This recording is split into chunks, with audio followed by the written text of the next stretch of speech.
Game 4 of the Mountain West Women's Basketball Championship quarterfinals just wrapped up in an exciting fashion. Wyoming comes back to win 64-59. I'm joined here by Wyoming head coach Gerald Mattinson, Tereza Vitulova, and Taylor Rusk.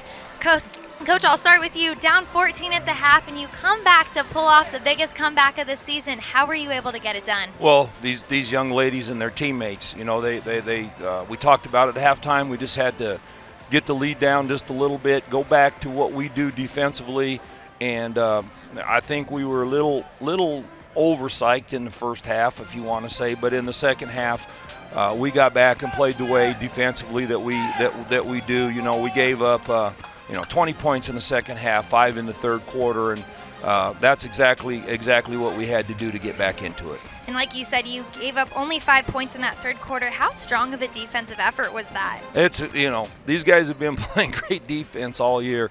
Sometimes we can only score 40 points, but they play great defense all year, and once again, it was a great defensive effort. I will just tell you, looking at some of these clips, Tommy was digging down. We made their shots. We challenged all their shots. We started rebounding, and we just do what we do. I mean, and that got these guys on a roll.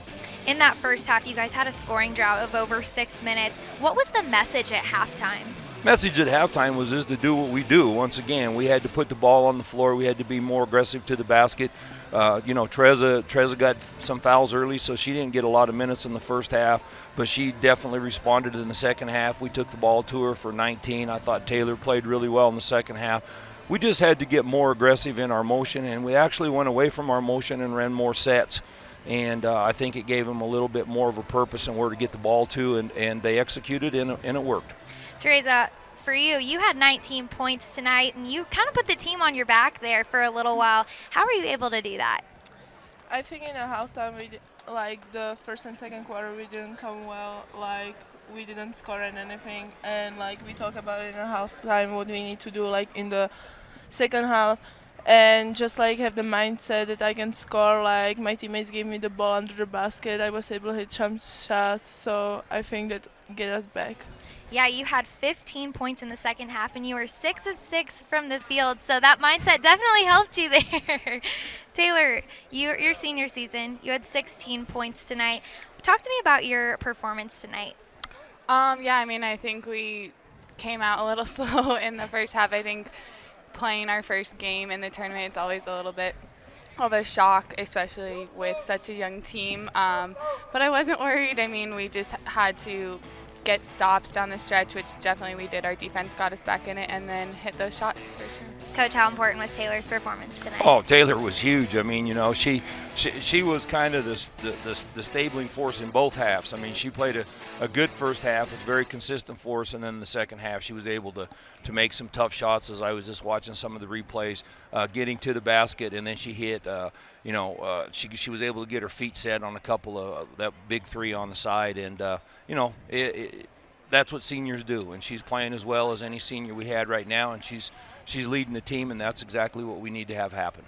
Well, let's talk a little bit about this fan base. They absolutely took over tonight. You got fans still here for you. How energizing is this fan base for you guys? Our fans are second to none. We love our fans. To come down here on a Monday, to take basically a week off of work, to come down here and support these women, it's,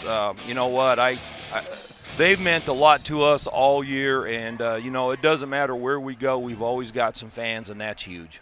You guys are headed to your third straight semifinal appearance. What's it going to do to keep the win streak alive? What are you going to have to do? I think we just got to play from minute one for sure, not take that first half off. But, we have Boise. I think we split with them, and we just got to play how we've been playing, good defense, and just executing on offense. You guys split this series with Boise. Nobody's beat them in the last 3 years in this tournament, as you guys know from the championship last year. But you get another shot at them. What's it going to take? It's going to take a great effort. Boise's a great team. Gordy does a great job with his team. They've got they're playing really, really well. I believe we're both on 6-game winning streaks, I believe. They've got they're talented. They've got they can score inside, they can score outside, and what we're going to have to do is let this one we're going to celebrate for a little bit. We're going to be happy for a little bit, and then we got to let this one go, and then we got to look at how we're going to defend their pick and roll and a few other things, and hopefully we can get that taken care of. It'll be the first time since 2010 that all top 4 seeds advance to the semifinals. Talk to me about how tough this field is. This field is, as the whole year has shown, this field is very tough. I mean, you know, it was a crazy league this year. You would look and, you know, everybody was beating everybody, and right up until I lose track of the time, but right up to a couple weeks ago, you know, we could have been anywhere from 2nd to 9th. And a bunch of other teams could have been too. So that's how crazy and how tough this season has been, and how balanced these teams are. And then when you come into a tournament setting where everybody's starting all over again, you know, you got a lot to play for. You've really got to dig down and be able to execute and perform. Well, thank you guys so much for joining us. Congratulations on this huge win tonight, and go get to your little bit of celebration before you got to look to Boise State. We'll let you guys get back to the locker room. Thanks so much. Thank you. We'll take a look at the stats here from tonight's game. Wyoming coming out on top against Utah State. 3-pointers were big tonight for both teams, both going 7 of 16 from behind the arc. We'll take a look at the bracket, which has now just finished the last game of the quarterfinals. Tomorrow, our first game will be between Fresno State and San Jose State. And then, as we just saw, Wyoming will advance to play Boise State tomorrow night. That's it for day 2 of the Mountain West Women's Basketball Championship. We've got a full slate ahead of us tomorrow with the semifinal matchups, so we'll see you all back here for some more basketball tomorrow.